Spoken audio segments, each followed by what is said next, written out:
Thank you very much, Mr Chair.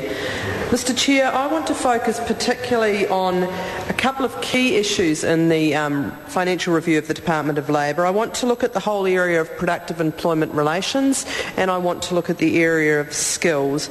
And I am hopeful that during the course of this, that perhaps the Minister of Labour, Kate Wilkinson, may be commenting on these matters. I certainly hope so. Now, one of the objectives of this government is a stated objective to reduce the gap between Australia and New Zealand by 2025. And one of the much mentioned ways we're going to do this is to improve productivity. In my view, productive employment relations is absolutely fundamental to doing that. And what do we mean by productive employment relations? Well, in my book, that is about getting standards across industries. It's about economic development that involves the workforce. It's about recognition of the need to lift the quality of our workplaces. And that includes the wage rates, the work conditions, and the quality of interaction within our workplaces. That's what I call productive employment relations. Now, unfortunately, I believe that this government sees workers and their rights as costs that need to be reduced. And I say that with some sadness, really, but when I look at the recent speech of the Prime Minister in his opening of the Parliament, he talked about better regulation and went on to talk about labour laws imposing excessive costs on this country and holding us back in opportunities to create jobs. When I look at what's been going on in the Labour portfolio and look at perhaps the timeline of erosion of workers' rights, we can see a pattern. So one of the first things that this government did was, of course, bring in the 90-day no rights at work provision, where workers cannot challenge unfair practices by their employers for the first 3 months.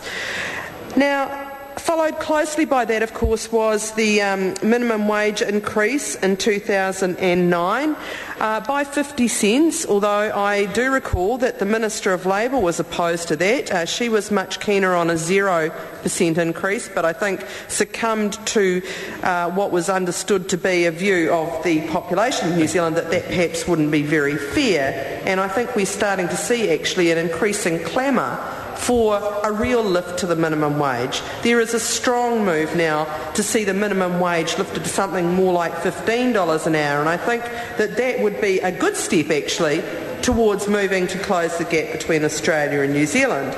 But certainly the minimum wage lifting by 50 cents in 2009 wasn't quite there.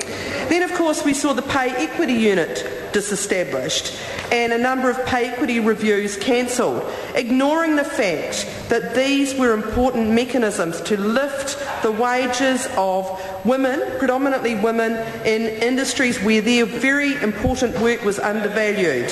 So there was another step in erosion of workers' rights. That, of course, was followed by the introduction in October 2009 by the Employment Relations Rest Break and Meal Breaks Amendment Bill.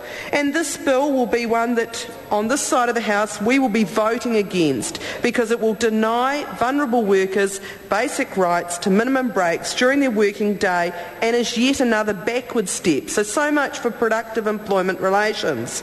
Then, of course, there's going to be the changes to the Holidays Act. Getting rid of people automatically having 4 weeks annual leave. Again, another step in the wrong direction. This year, of course, we've seen the announcement of the very significant 25 cents an hour lift in the minimum wage, taking it to the grand sum of $12.75 per hour. And of course, there are some in this House that would like to see that reduced, like Roger Douglas from the ACT Party would like to see that reduced. And of course, the previous National Prime Minister, Don Brash, of course, felt that that was part of a prescription to ensure that we close the gap between Australia and New Zealand. Part of his productivity prescription. Well, look, I think they've got it all wrong there. But I want to go on and look at the issue of skills. But just before I go off Don Brash's task force, can I just note that in the financial review we did talk about that, and it was fair to say that it was acknowledged by Department of Labour officials that they weren't once consulted on this matter. I call David Bennett. Thank you, Mr. Chair. And I'd just like to follow from the speech given by Carol Beaumont. And Carol is an effective member of our Select Committee in Transport and